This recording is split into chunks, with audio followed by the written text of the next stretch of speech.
My name is Brittany Taylor. I'm 34, a real estate expert who built an empire from the ground up. Here it is, the perfect lake house, a sanctuary of glass and stone, a legacy from a grandfather who knew my heart. It was a home, because you see, a few months ago my family decided to sell it. The irony is cruel. I'm Brittany Taylor, a real estate expert who built an empire from scratch. Yet my own family secretly sold my $10 million inherited lake house. And why? To fund my sister Emily's lavish wedding. My professional world was about honesty. Theirs, a multi-million-dollar betrayal.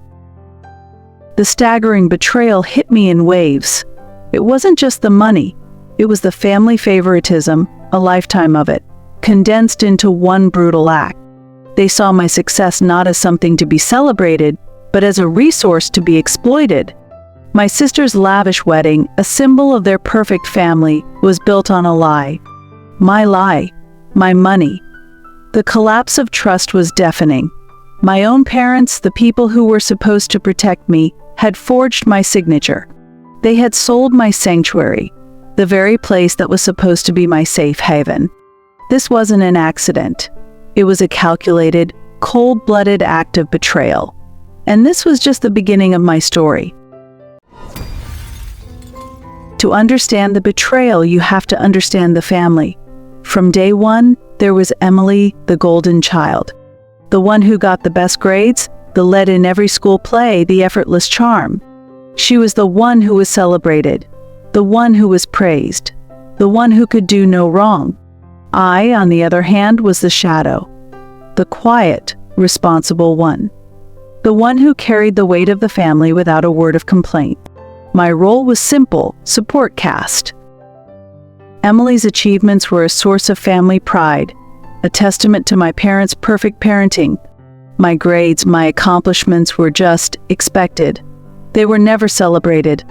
They were never a topic of conversation. The silence was more deafening than any criticism. It was the silence of neglect, the silence of a family that saw one child as a masterpiece and the other as a canvas that was never finished. I learned early that my hard work was only a tool for their convenience. My childhood was a lesson in self-sufficiency. While my parents doted on Emily, I was learning to stand on my own.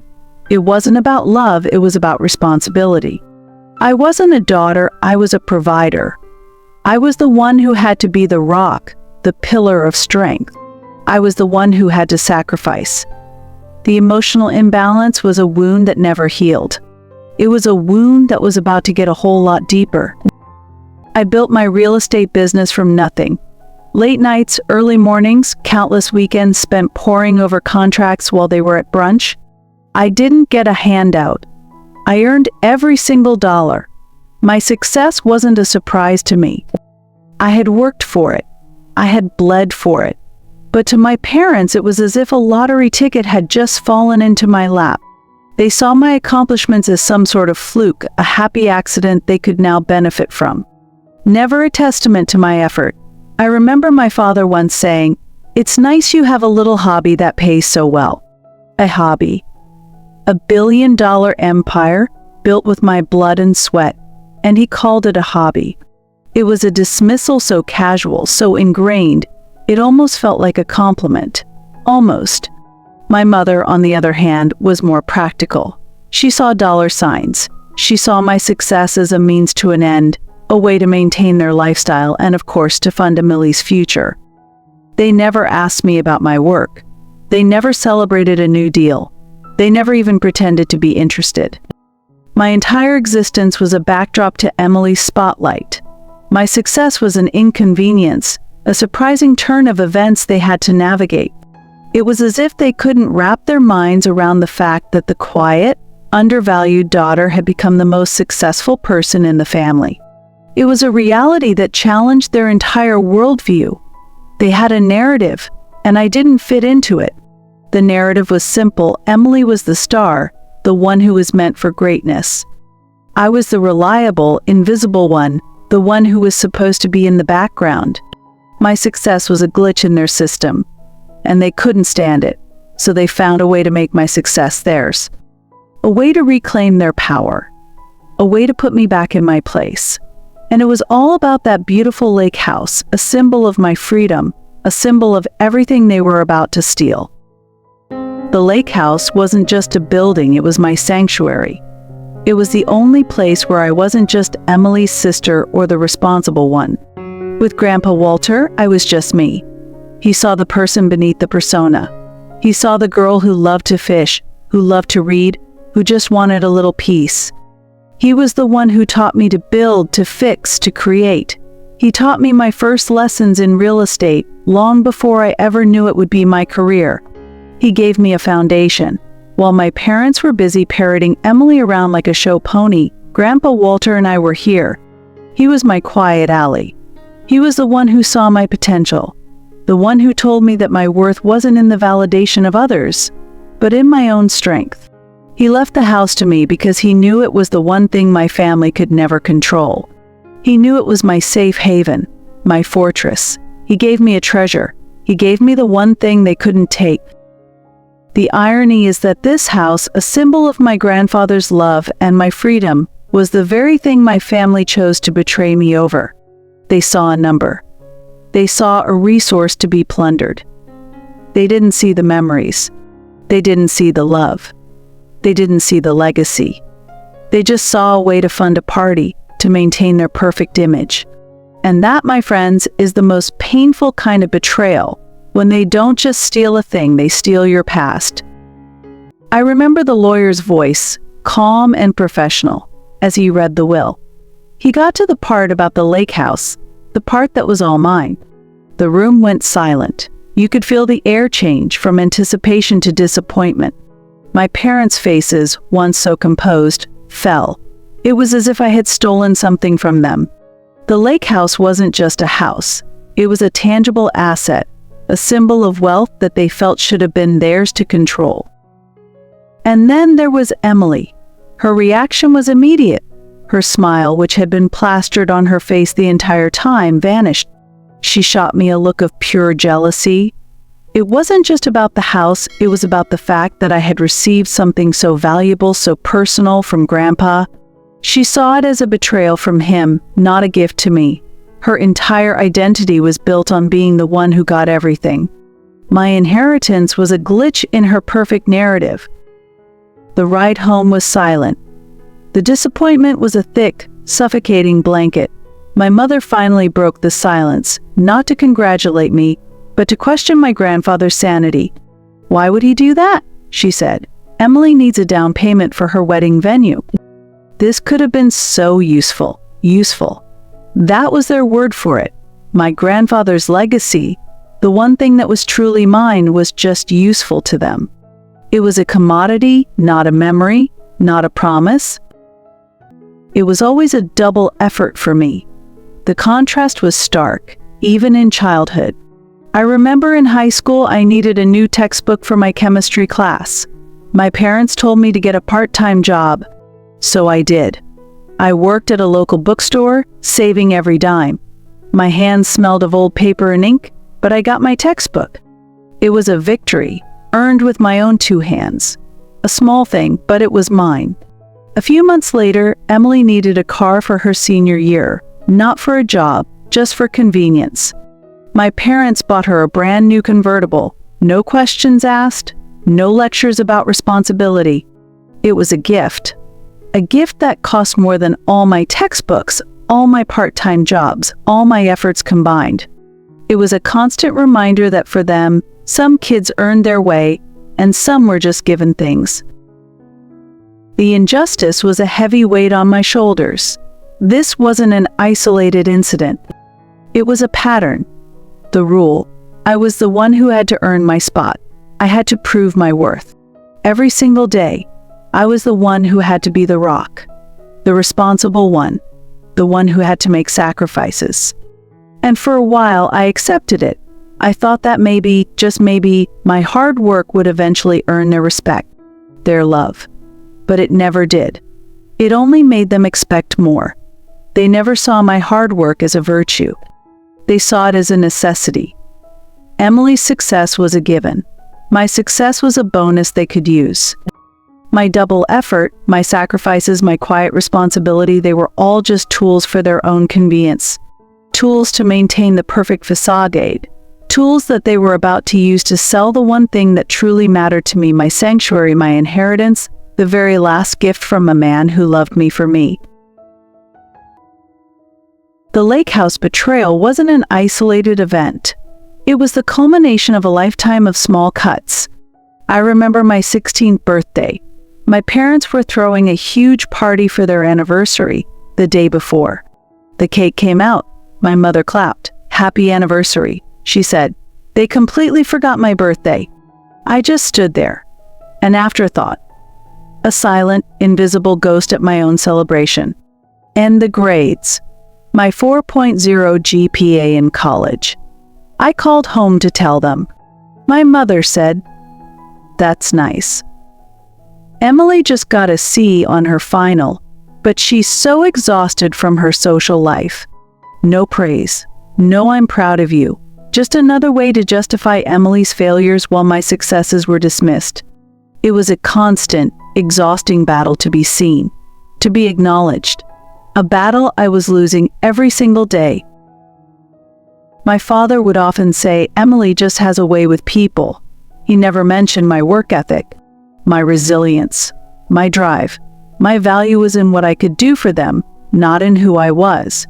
I was the reliable one, the one who would be there to bail them out, the one who was a resource, not a daughter, the one who had to make up for Emily's laziness, for Emily's recklessness, for Emily's constant need for more. Each memory, each small injustice was a brick, and they were building a wall between us. A wall of resentment, a wall of anger. The lake house wasn't just a house. It was the one thing that was truly mine. A symbol of my quiet success, my quiet strength, and my quiet freedom. And they took it. They didn't just sell a house.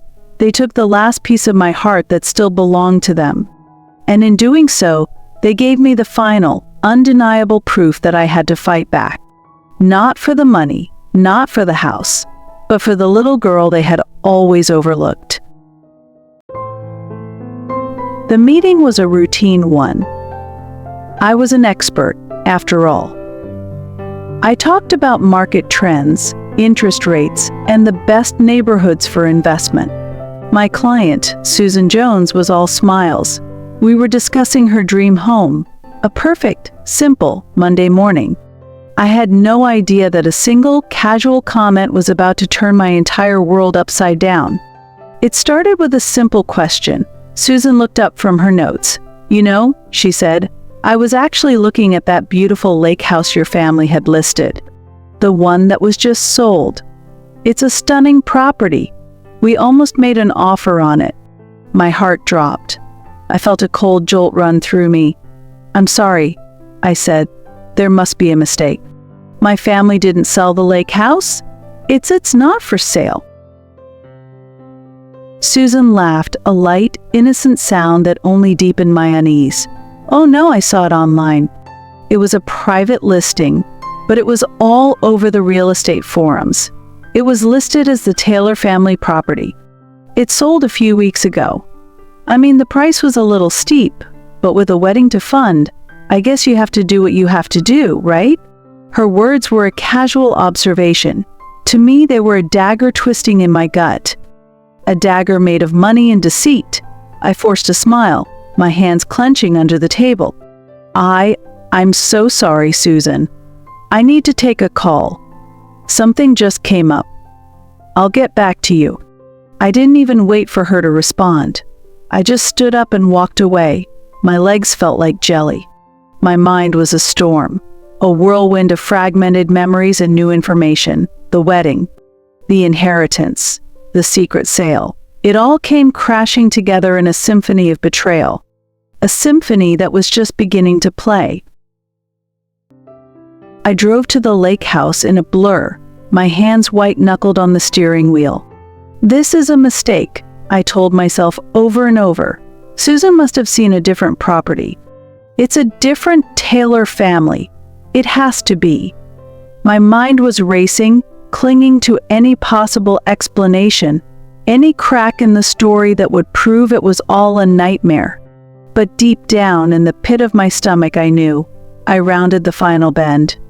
The sight hit me like a physical blow. A huge moving truck was parked in the driveway, its ramp lowered, with strangers carrying my grandfather's furniture out of the front door. The music stopped. The hum of the engine was the only sound. The world just stopped. This wasn't a mistake. This wasn't a different Taylor family. This was my sanctuary, and it was being plundered. I got out of my car, my legs shaky, and walked towards them. A man and a woman, a young couple, came out of the house, smiling. "Can I help you?" the man asked, his voice friendly. My voice was a whisper. Who are you?" I asked. He laughed.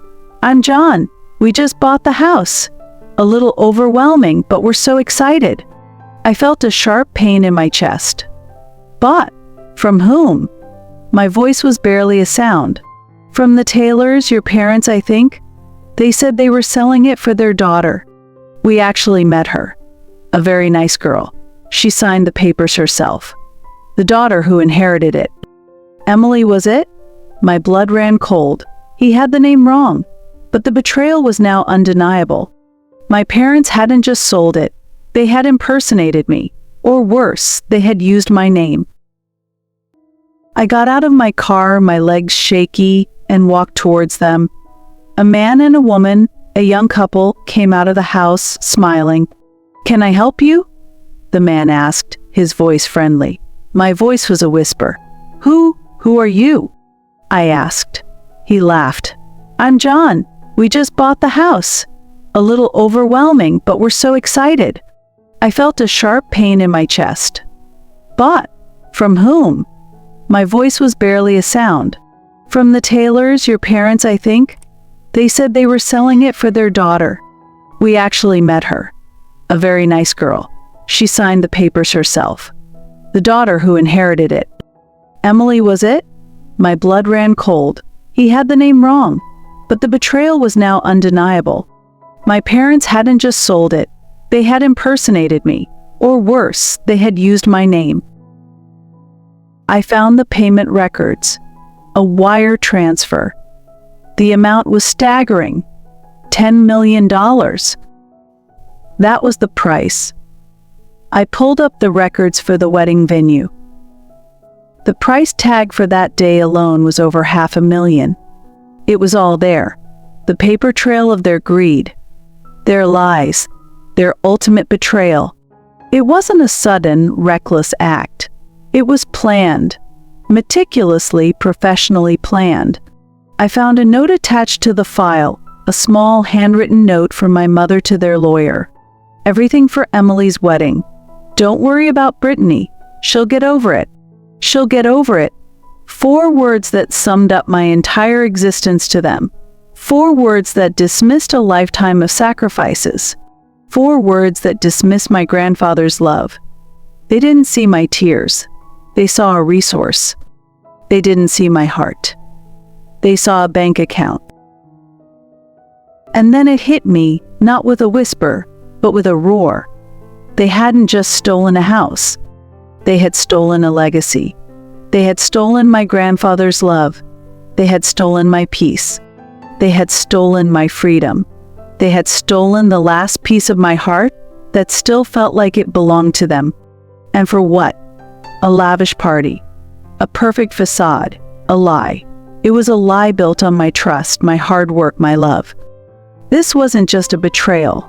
It was an assault. A complete violation of every boundary, every promise, every last shred of trust I had in them. They didn't just sell the house. They sold me. They sold my childhood memories. They sold my future. They sold my grandfather's dying wish. And they did it with a smile, a flourish, and the excuse of a wedding. My family had been a lie, and now I was going to make them face the truth.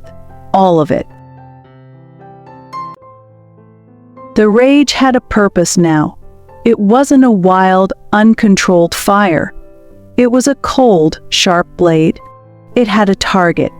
I sat at my desk, looking at the forged signature, the records of the sale, the proof of their lies. For a moment, the world was silent. I didn't feel the fury. I just felt tired. Tired of trying. Tired of hoping. Tired of being the one who was never enough. A lifetime of effort, all for a love that was never truly there. I thought back to my 16th birthday, the day they forgot. I thought about the car they bought Emily, the textbooks I had to work for. Every single success I ever had was a quiet plea. Look at me. Look what I can do. Am I enough now? And every time, the answer was a deafening silence.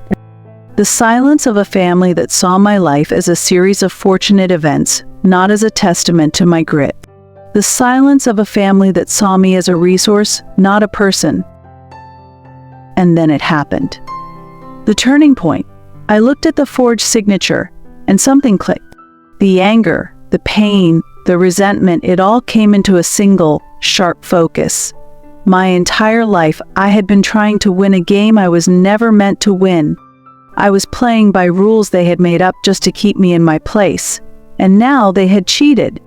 They had shown me their true colors.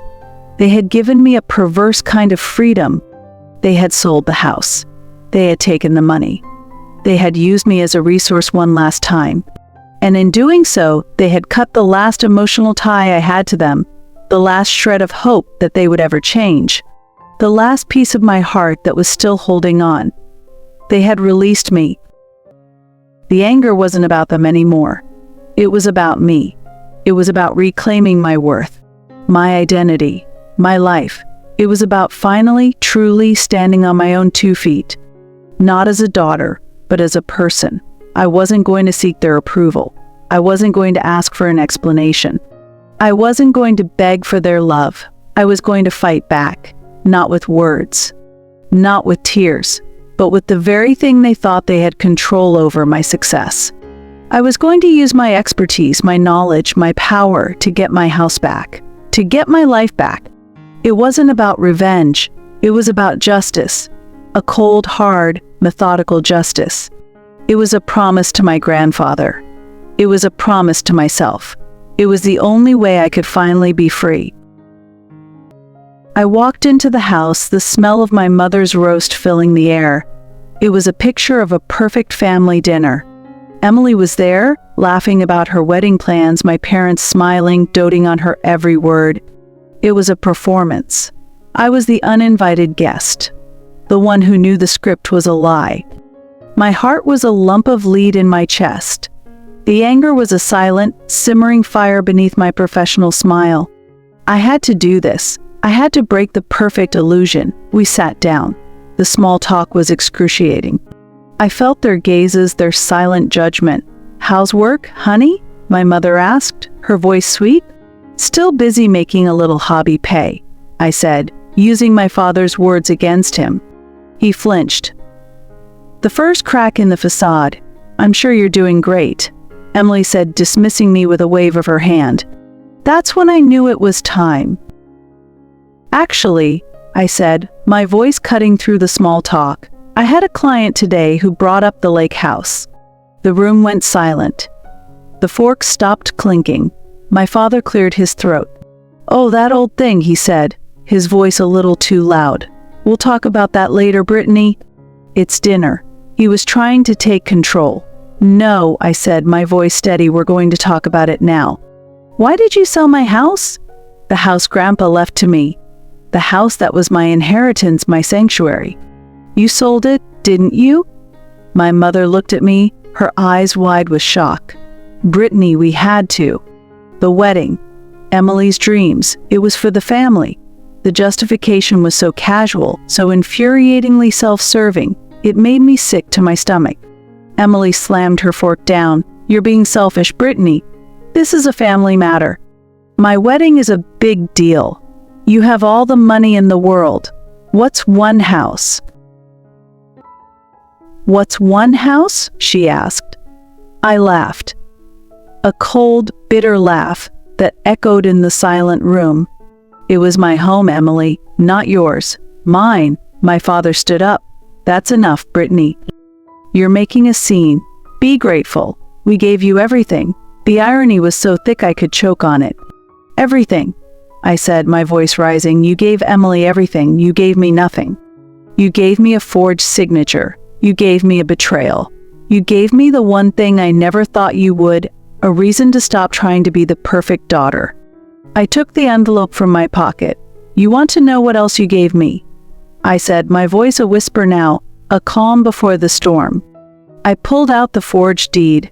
This is the deed to my house, the one you sold. And this, I pointed at the signature, this is the forged signature you used to do it. You didn't just sell it, you impersonated me, you stole my identity, you stole my home, and you did it for a wedding. The silence was deafening. My father's face was white. My mother covered her mouth with her hand. Emily just stared at the document, her perfect world crumbling. I'm not here for an apology, I said, my voice now firm. I'm here to tell you that this isn't over. This isn't a conversation. This is a notification. You've made an enemy out of me, and I'm going to get my house back. You sold it. Now, you're going to buy it back. With interest. How dare you? My mother finally cried out, her voice a shriek. After everything we've done for you, everything? I said, standing up. You took my childhood. You took my future. You took my love. You took my grandfather's legacy. And you did it all for her. I pointed at Emily. I gave you my loyalty, my effort, my life. And you gave me this. You think I'll get over it? I won't. And neither will you. Because I'm just getting started. The venue was a masterpiece. Chandeliers, fresh flowers, and the soft sound of a string quartet. A perfect, beautiful lie. The guests were all their friends, business partners, family. My family, dressed in their finest. The perfect picture of wealth and happiness. I stood at the back of the room, a ghost in a black dress, watching them. The same people who had smiled and lied to my face. The same people who had stolen my sanctuary. My presence was an unexpected variable in their perfect equation. My mother saw me first. Her smile vanished, replaced with a look of pure dread. My father's face went white. Emily, who had just been laughing, looked at me with a mix of surprise and confusion. They were trapped. They couldn't run. Not here. Not now. This wasn't a private family dinner. This was a public event, and I was about to make sure everyone had a front row seat to the truth. My father started walking towards me. "Brittany," he said, his voice a low whisper, "what are you doing here?" "I'm here for the toast," I said, my voice clear and loud, carrying across the room. The music stopped. All eyes were on me. "A special toast," I said, "for the happy couple. And for the family who went above and beyond to make this perfect day a reality." My words were polite. My tone was ice. And then I dropped the bomb. As you all know, Emily's wedding is the event of the year. But what you don't know is the price tag. This entire party, the venue, the food, the flowers, it was all paid for with a family gift. A very special gift, my inheritance. A collective gasp went through the room. My parents' faces were a picture of sheer horror. Emily looked at me, her perfect smile gone.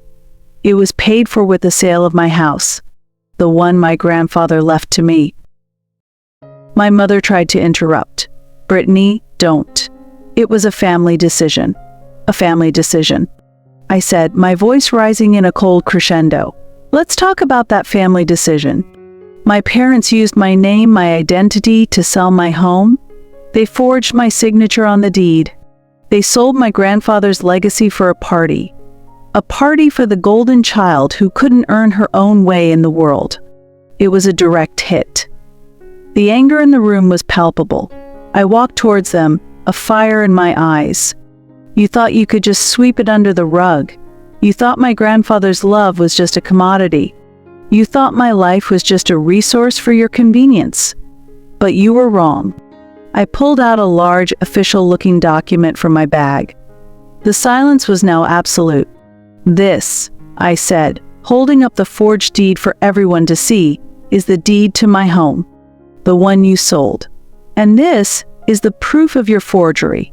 This is what you gave me in return for a lifetime of sacrifice." And then I delivered the final blow. The price of the house, in case you were wondering, was $10 million. A nice little sum for a wedding, isn't it? But you see, that money doesn't belong to you. It belongs to me. And as of this morning, I have filed a lawsuit against you, not just to get my home back, but to make sure everyone knows the truth. The Taylor family isn't a picture of perfection. It's a lie. A beautiful, expensive lie built on my trust, my hard work, and my grandfather's dying wish. The words hung in the air. The silence was deafening. My family stood there, their perfect mask shattered. The guests were whispering, their faces a mixture of shock and pity. I stood alone in the center of the room, a mixture of triumph and exhaustion. I had said my piece. I had exposed the lie. But in that moment, I felt a deep, profound loneliness. My fight was mine alone, or so I thought. Then a hand touched my arm. I turned to see an old man, a kind face I vaguely remembered from my grandfather's fishing trips. It was Robert. He was a close friend of Grandpa's. He looked at me, his eyes full of compassion, not judgment. "Your grandfather would be proud of you, Brittany," he said, his voice soft. "He always knew. He told me he was leaving you the house because he knew you were the only one who wouldn't just sell it. He knew you'd cherish it. He knew you'd make it a home." Tears welled in my eyes. Not of sadness, but of immense relief. I wasn't crazy. My grandfather's love for me was real. He saw me. He had always seen me. Another woman, Martha, an old neighbor, came forward. "Your grandfather was so proud of you, honey," she said, her voice trembling. "He used to tell me how you were the only one who'd come over and help him with the garden. He said you were the only one with his same quiet strength. He always said you were the one who deserved it." The shame and shock on my family's faces faded, replaced with a silent, simmering fury. They had been exposed not just as liars, but as thieves. My mother tried to speak, but Robert held up a hand. "We all knew what was going on," he said, his voice now firm. "Your parents have always favored Emily. It was obvious.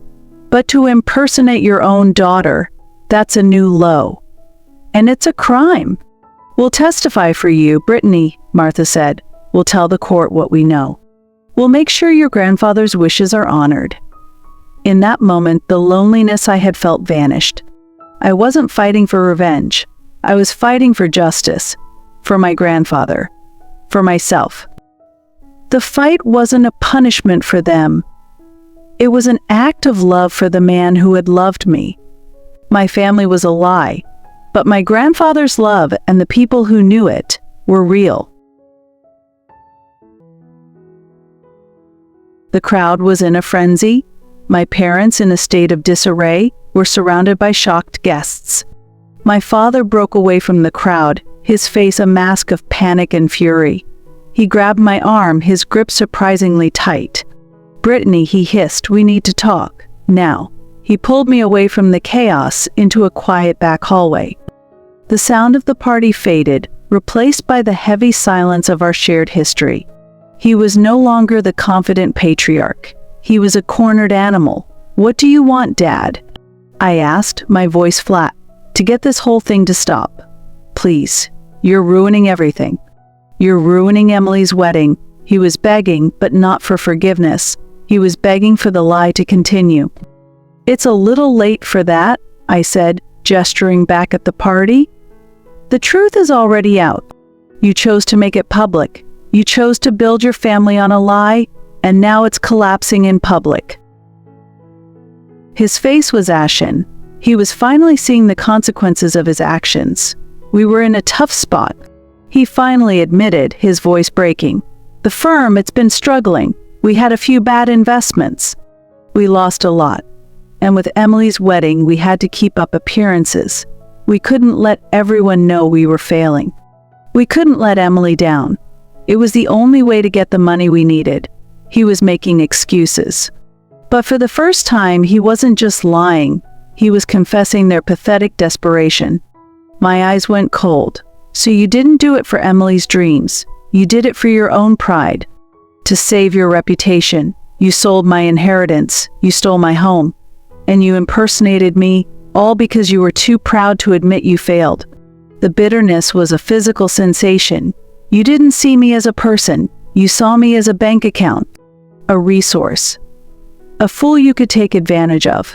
The dutiful daughter who would never find out. "Please, Brittany," he said, his voice a broken whisper. "Stop this. We can fix it. We'll give you the money back. We'll get you another house." His words were empty. They had no value. Another house. I laughed, a sharp, bitter sound. "You think I want another house? You don't get it, do you? You took a legacy. You took the one thing my grandfather left me, the one thing that was truly mine. You can't put a price on that. And you can't buy back my trust. It's gone. It's all gone." He just stood there, his shoulders slumped, defeated. The man who had always been a symbol of strength and control was now a broken, pathetic figure. "We're going to lose everything," he said, not to me but to himself. "The firm, the house, everything. You already did," I said softly. "When you chose greed over family, when you chose reputation over integrity, you already lost everything you ever pretended to be." I walked away, leaving him in the silence, leaving him to face the bitter truth alone.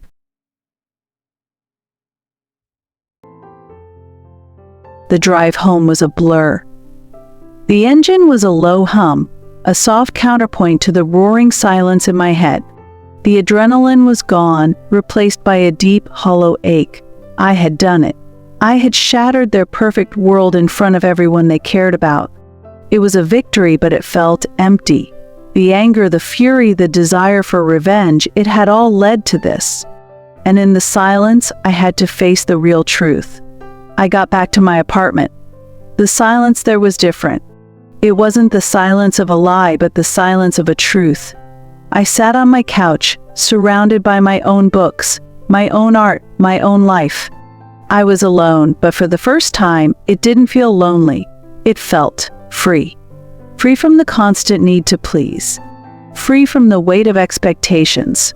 Free from the constant, silent comparison to my sister. The fight was over. The battle for my soul was won.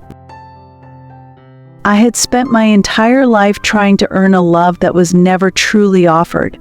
The love they had for Emily was a different kind of love. A love that was given freely, without condition. And I, in my pathetic pursuit of that same love, had been blind to the truth. That their love wasn't a gift. It was a commodity. It was a transaction.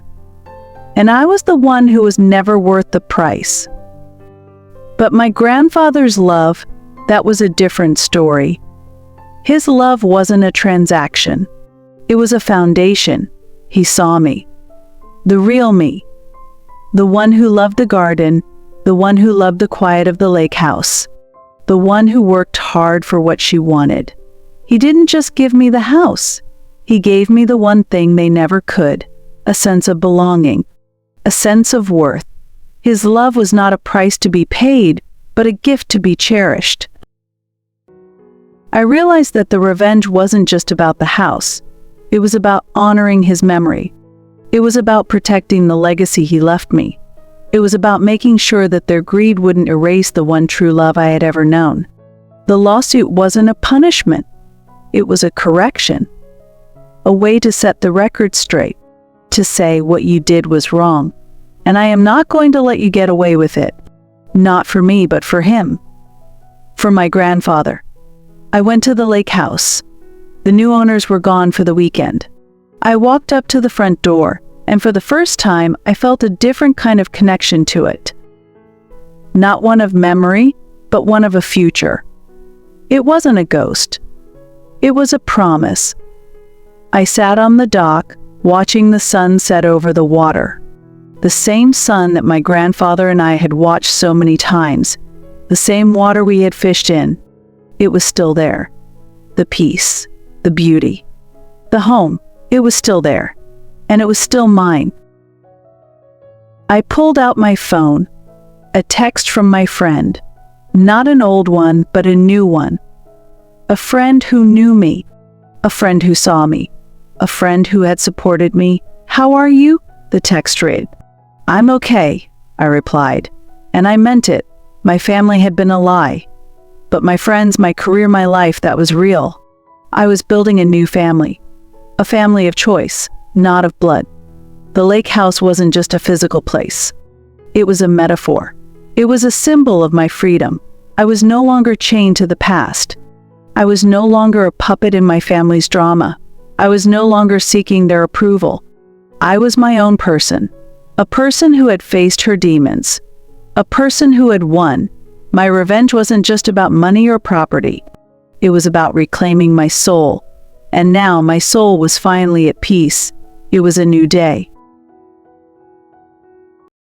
The air in my lawyer's office was thick with tension. The room was sterile and cold, a stark contrast to the emotional war raging inside. I sat on one side of a long table, my lawyer beside me. Across from us, my parents entered with their own attorney. My mother's eyes were red, my father's shoulders were slumped. The confidence they once carried was gone. They were defeated before the battle even began. They were no longer the powerful parents. They were just two people facing a crime. Their lawyer, a slick man in a cheap suit, started talking. "We believe this is a family matter that can be resolved without a lengthy and public legal battle. My clients are prepared to offer a settlement." He mentioned a number, a large sum of money, a bribe. They were trying to buy my silence, to sweep the truth under the rug, just like they always did, to put a price on my grandfather's legacy. "We aren't here for a settlement," my lawyer said, his voice calm and firm. "My client isn't interested in a private negotiation. This is a matter of law, and my client is not willing to back down." My father's face crumbled. He looked at me, a desperate plea in his eyes. "Brittany, don't do this. We can fix this. Please, you're our daughter." His words were a last, pathetic attempt to use the title to control me. But it no longer had any power. "I was your daughter," I said, my voice cold and flat. "When you impersonated me and sold my inheritance, you forfeited that title. You didn't just sell a house. You sold me. You sold my grandfather's legacy. You sold my trust. And you did it for money, for appearances, for a wedding. There's no coming back from that. There's no apology that can fix it. There's no amount of money that can fix it. There's no family left to save." My words were a final, brutal truth. I stood up. My grandfather's final wish was for me to have that home. He gave me a foundation. You tore it down. You can talk to my lawyer from now on. The case is filed. The truth will be told. I'm not looking for a quick fix. I'm looking for justice. I turned and walked away. I left them in that cold room, surrounded by their own lawyers and their own lies. They had chosen money over family, and now they had neither. They were alone, and for the first time in my life, so was I, and it felt like freedom. The courtroom was a sterile, impersonal place. It was the perfect setting for a final confrontation devoid of emotion. I sat beside my lawyer, watching as my family took the stand. My mother, my father, and my sister, Emily. They were no longer the powerful, put-together family from the rehearsal dinner. They were just people, scared, small, and utterly defeated. The power dynamic had shifted. They were now at my mercy. And my mercy was a cold, hard justice. Emily took the stand first. She was crying. "Brittany, please," she whispered, her voice a plea. "I didn't know the details. It was just for the family. Please forgive us." It was a performance. A final, desperate attempt to use our shared history to get what she wanted. But it was too late. The words were empty. The tears were for her own ruined life, not for my pain. She was only sorry that she got caught. My lawyer stood. "Ms. Taylor, is this your signature on the deed?" he asked, holding up the forged document. Emily's face went white. She stammered, I don't know. My mother jumped in. She had nothing to do with it. It was us. It was our mistake. Their lawyer tried to object, but it was too late. They were a house of cards, and with every word they were collapsing. My father took the stand. My lawyer asked him, Mr. Taylor, did you and your wife forge your daughter's signature? Did you take the $10 million from the sale of her inheritance to pay for your other daughter's wedding? My father, the man who had always been so proud, so in control, looked at the ground. We did it to keep the family together, he mumbled. It was the same lie, but this time it was a plea. A final, pathetic attempt to justify the unjustifiable. As the testimony went on, I sat there, listening to the bitter truth. My grandfather's friends testified, their voices full of certainty, confirming his wishes. The evidence mounted. There was no way to deny it. My family had lost everything they had ever pretended to be. I didn't feel triumph. I didn't feel joy. I just felt a quiet, sad certainty. I had won. But what I had won was not just a house. It was my freedom. And the price for that freedom was my family. A price I was willing to pay. The sun was warm on my face as I stood on the dock. The lake sparkled. The water was a deep, tranquil blue. It had been weeks since the trial, since the verdict. My parents had lost everything. The firm, the house, their reputation. The house on the lake was mine again. And for the first time, it didn't feel like a victory. It felt like coming home. The house wasn't a symbol of revenge. It was a symbol of peace. I walked inside. The smell of fresh paint and wood filled the air. I ran my hand along the wall, a silent conversation with my grandfather. This was his legacy, not a monetary one. A legacy of love. A legacy of choosing yourself. Of knowing your worth. He knew I would have to fight for it. He knew I was the one who could. He didn't just give me a home. He gave me the strength to build one, piece by piece. The bitterness was gone. The hatred was gone. The desire for revenge was gone. I didn't hate my parents. I just pitied them. They had spent their lives building a lie, and in the end, they were left with nothing. They had lost their daughter, their family, their home. They had chosen money and status over love, and they had nothing to show for it. I, on the other hand, had chosen myself. And I had everything. My family wasn't the people who hurt me. My family was the people who chose me. The friends who stood by me in court. The people who saw me for who I am. I was no longer Brittany Taylor, the victim. I was Brittany Taylor, the warrior. The survivor. The one who had fought for her own soul. The one who had won. The one who had broken free from a legacy of lies. I walked back inside, a new person in a familiar place. I looked out the window at the lake, at the trees, at the quiet beauty of a life I had built for myself. I didn't get my revenge. I got my life back, and that was a much better reward. My story wasn't a cautionary tale about family. It was a testament to the power of one person, standing alone, choosing to fight for what's right. It was a testament to the power of choosing yourself. The lake house was a sanctuary. The morning sun streamed through the windows, casting a warm glow on the polished floors. I was finally home. I was finally at peace. The phone rang, a jarring sound in the quiet. The screen showed my mother's name. I hesitated for a moment. I had won the legal battle, but the emotional war was still raging. I took a deep breath. It was time for the final conversation. I answered the phone. Her voice was a broken whisper, full of tears. Brittany, how could you do this to us? We have nothing left. We've lost everything. It wasn't an apology. It was a cry for pity. A last-ditch effort to guilt me into saving them. I'm not angry, Mom, I said, my voice calm and firm. The anger is gone. It was replaced by a sadness. The sadness of knowing that the family I thought I had was just an illusion.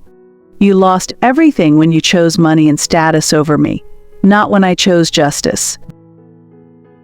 My father got on the phone. His voice was full of defeat. Your mother and I, we need help. We have nowhere to go. You're our daughter. You have to help us. He was still trying to use my identity to manipulate me. I am not your daughter anymore, I said.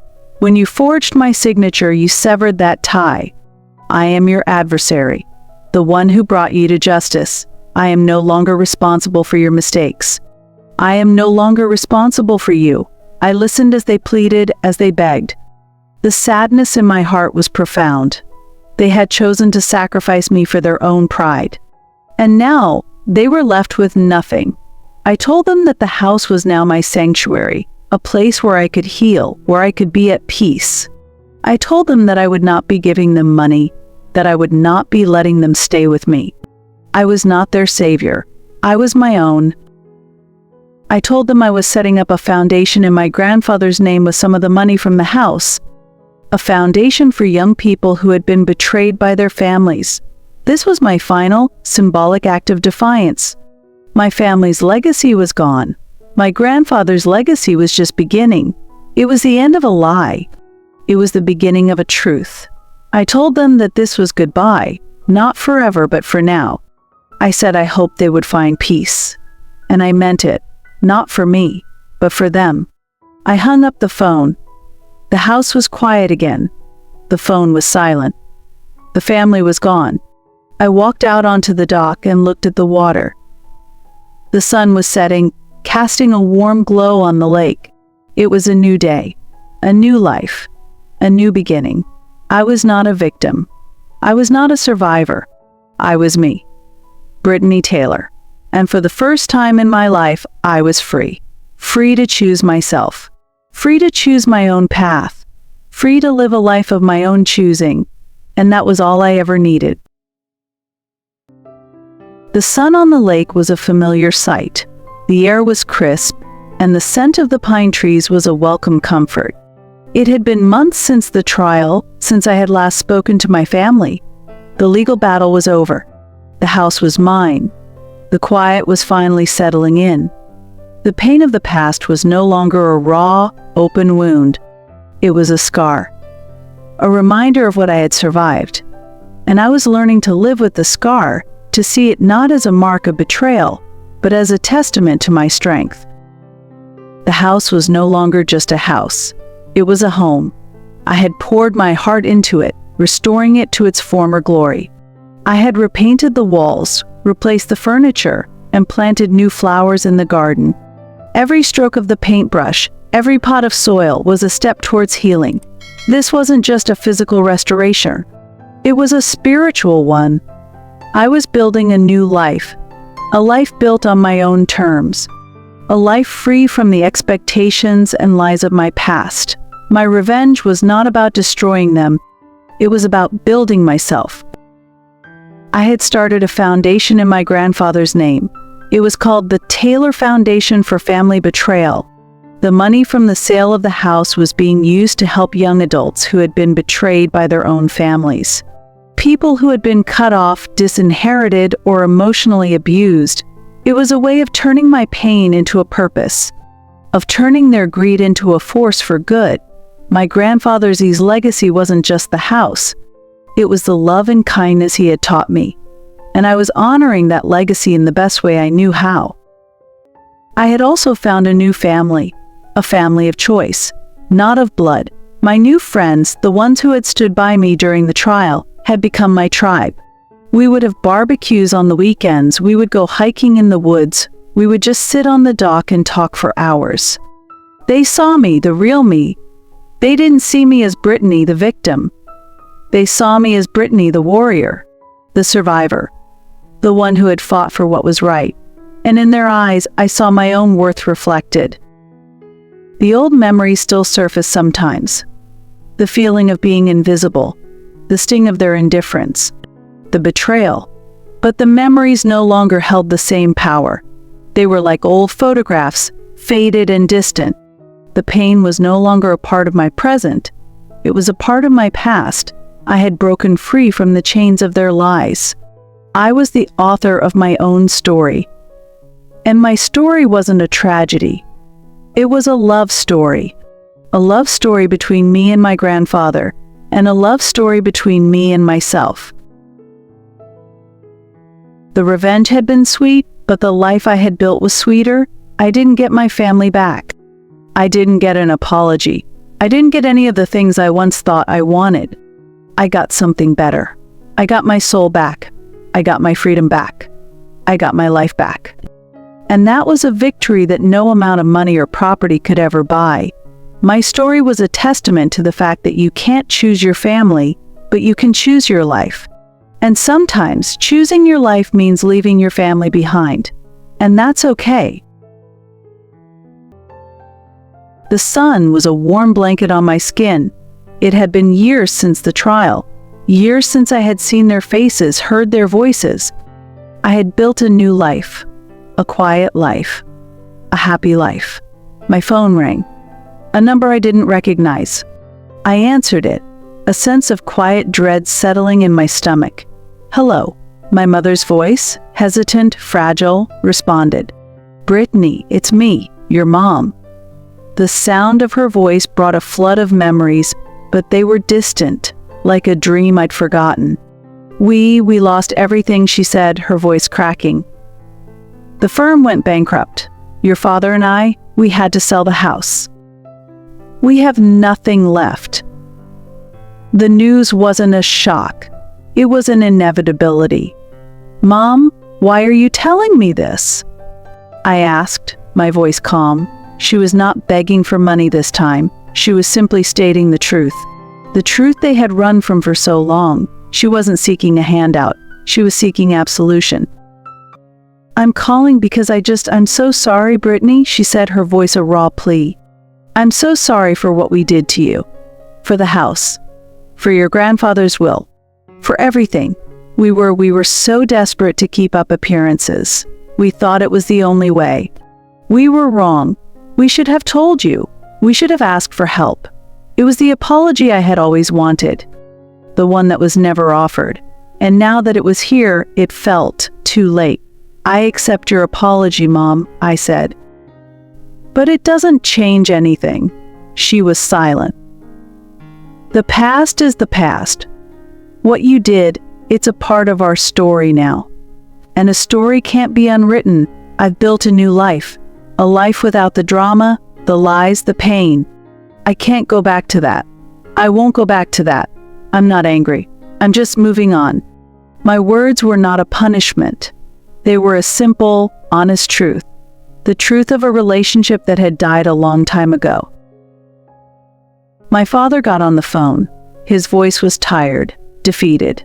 He didn't try to apologize. He just said, "We're sorry for the person we became. We're sorry for who we were. We just wanted to tell you that. Goodbye, Brittany." The call ended. The silence that followed was different. It wasn't the silence of a pending battle. It was the silence of a war that had finally ended. A war that had been fought and won, not with anger and revenge, but with quiet strength and honest distance. I walked out to the dock. The sun was setting, painting the sky in hues of orange and purple. The lake was calm, reflecting the beauty above. I thought about the house. It was not just a home anymore. It was a monument to my freedom. A testament to the fact that you can't choose your family, but you can choose your life. And sometimes, the most loving thing you can do for yourself is to create a distance that allows you to heal, a distance that allows you to live. You've heard how I meticulously took back my inheritance, but my revenge truly wasn't about the $10 million house. It was about defining my own worth and securing the future they tried to steal. This isn't just my personal story, it's a blueprint for anyone currently fighting a controlling, toxic system. I don't wait for permission, don't wait for a hollow apology. Act now. I want to leave you with 5 actionable lessons drawn directly from my experience, crucial for navigating family betrayal. First, weaponized documentation. Lesson 1, secure your legal defenses. My grandpa's clear will saved me from total loss. Secure every asset, every document, and every boundary with iron legal certainty. Don't trust, verify. Your paperwork is your armor against their fraud. Second, your skill set is your vault. Lesson 2, cultivate financial self-reliance. My real estate expertise and successful career made me financially untouchable. Build a skill set and a bank account that is entirely independent of their charity or influence. Financial independence is your highest leverage against emotional manipulation. Third, choose silence over sacrifice. Lesson 3, master strategic emotional silence. I didn't ruin Emily's wedding, I waited. Sometimes, letting them reveal their true, reckless character to the world is far more powerful than any immediate confrontation. Let them self-destruct first and document the consequences. Fourth, your family is chosen. Lesson 4, define your chosen family by respect. Grandpa Walter and my colleague Olivia were my true allies. Toxic blood ties must be emotionally cut. Invest your deepest loyalty in those who consistently respect your boundaries, not those who merely share your DNA. Fifth, reclaim your narrative. Lesson 5, reclamation is the ultimate victory. My ultimate victory wasn't getting the house back, it was successfully reclaiming the narrative they tried to write for me, the responsible, easily forgotten daughter. You alone have the power to write your own magnificent ending. If this story gave you strength or clarity, hit the like button. Share your own experience with toxic family dynamics below. Let's build a community. Subscribe for more deep dives into turning past pain into present power and future independence. Let's make self-reliance the new inheritance.